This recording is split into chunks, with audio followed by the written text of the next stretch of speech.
വിവാഹേതര ബന്ധങ്ങൾ നമ്മുടെ സമൂഹത്തിൽ വളരെയേറെ വർദ്ധിച്ചിട്ടുണ്ട്. പ്രത്യേകിച്ച് പണവും അധികാരവും ഒക്കെ വരുമ്പോൾ മനുഷ്യർ ജീവിത സുഖം തേടി പോകുന്നതാണ് ഇത്തരം റിലേഷൻഷിപ്പുകൾക്ക് കാരണം. എന്നാൽ ഈ ബന്ധങ്ങളിൽ ചെറിയൊരു വീഴ്ച സംഭവിച്ചാൽ പിന്നെ എല്ലാം താളം തെറ്റും. പ്രവാസി വ്യവസായിയായ കണ്ണൂർ സ്വദേശിയുടെ ജീവിതത്തിൽ സംഭവിച്ചതും അതാണ്. ദുബായിൽ ഉന്നത ഉദ്യോഗസ്ഥയായ മലയാളി യുവതിയുമായുള്ള സൗഹൃദം, അതിനിടെ വിവാഹ വാഗ്ദാനം നൽകിയുള്ള പീഡനം, യുവതി ഗർഭിണിയായതോടെ ഭീഷണിപ്പെടുത്തി ഗർഭചിത്രം. പിന്നീട് സജിത്ത് ദുബായിൽ നിന്ന് കടന്നു കളഞ്ഞതോടെ യുവതി പരാതിയുമായി പോലീസിനെ സമീപിക്കുന്നു. കേസിൽ പ്രതി സജിത്തിനെ എടക്കാട് പോലീസ് അറസ്റ്റ് ചെയ്തു.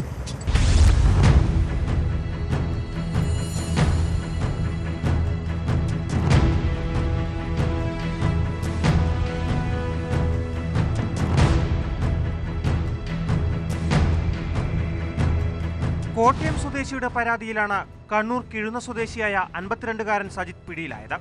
2015-നും 2020-നും ഇടയിൽ ദുബായിലാണ് പീഡനം നടന്നതെന്നാണ് പരാതി. ദുബായിൽ ഉന്നത ഉദ്യോഗസ്ഥയായ 35-കാരിയുമായി സജിത്ത് ബന്ധം സ്ഥാപിക്കുകയും തന്റെ കമ്പനിയിൽ യുവതിയെക്കൊണ്ട് 16 കോടി രൂപ നിക്ഷേപം നടത്തുകയും ചെയ്തു. ഇരുവരും തമ്മിൽ അടുപ്പം തുറന്നതോടെ യുവതി ഗർഭിണിയായി. വിവാഹം കഴിക്കണമെന്ന് യുവതി ആവശ്യപ്പെട്ടെങ്കിലും ഗർഭചിത്രം നടത്തണമെന്ന് സജിത്ത് ആവശ്യപ്പെട്ടു. ഗർഭചിത്രം നടത്തിയെങ്കിലും ഇയാൾ വിവാഹം കഴിക്കാൻ തയ്യാറായില്ലെന്നും പിന്നീട് ദുബായിൽ നിന്ന് കടന്നു കളഞ്ഞെന്നുമാണ് യുവതിയുടെ പരാതി.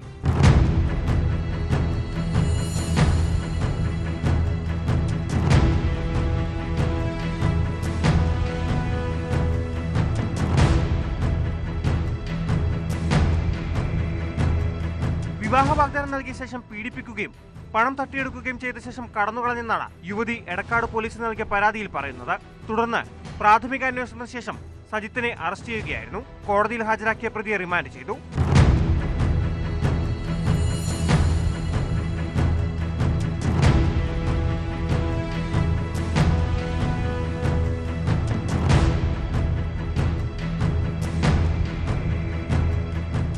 ന്യൂസ് 18 കണ്ണൂർ. ലൈംഗിക വൈകൃതമുള്ള ആളുകൾ